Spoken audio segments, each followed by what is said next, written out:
I'm Vanessa Grant. Let's talk about how you can help adults who struggle to learn to read. Welcome to Determining Learner Profiles to Inform Instruction. Be sure to print out your handout. Reading comprehension is like a mathematical formula. Decoding times language comprehension equals reading comprehension. Decoding is reading the words on a page quickly and accurately. Language comprehension is attaching meaning to the words.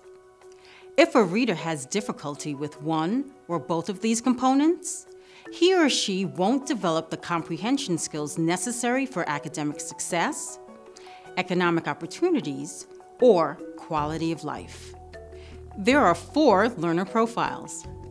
The first learner is someone who can read and comprehend the written word.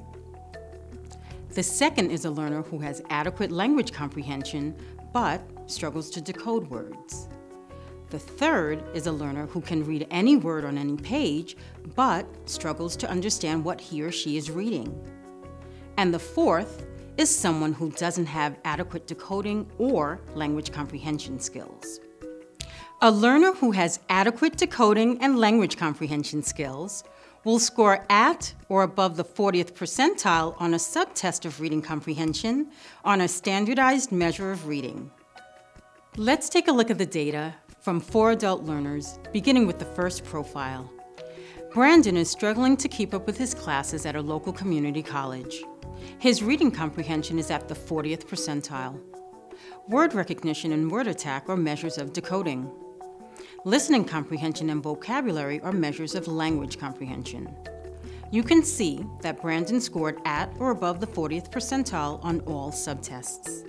Even though his profile falls in quadrant 1, he may benefit from more instruction. Hilda falls in quadrant 2. Hilda reads slowly and laboriously.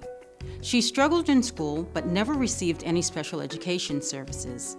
Her primary instructional need is decoding.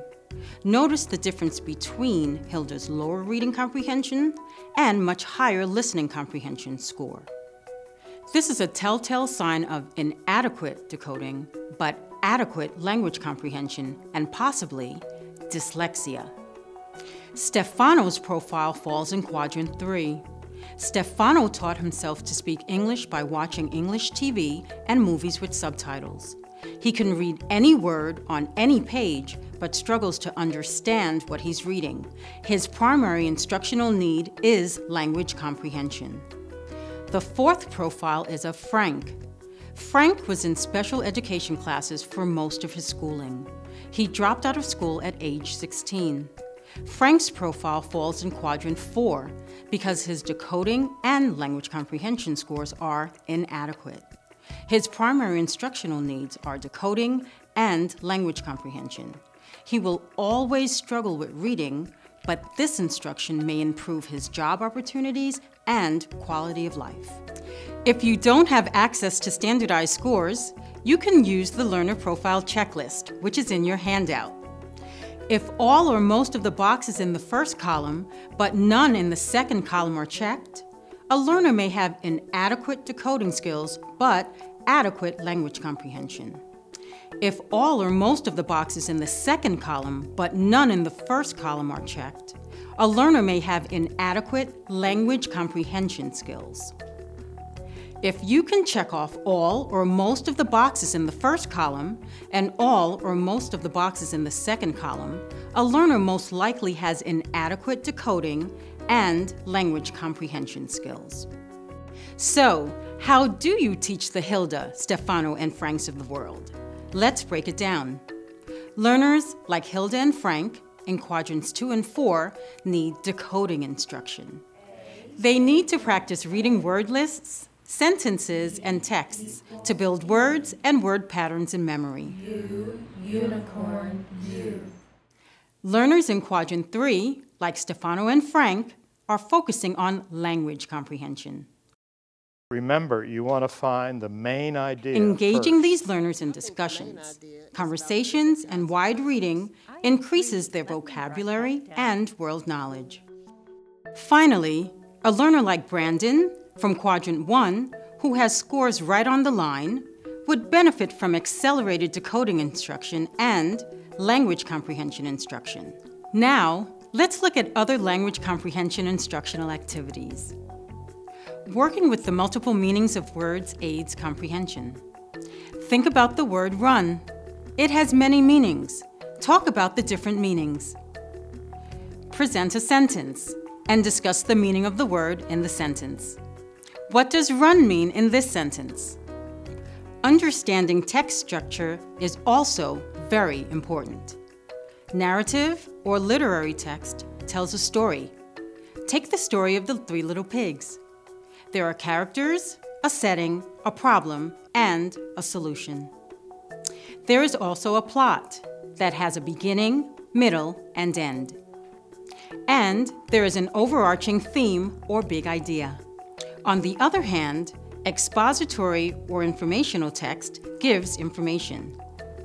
There is a subject that tells what the passage is mostly about, a main idea that is the subject plus what the passage says about the subject, supporting ideas, and details. Finally, inferences are important to teach.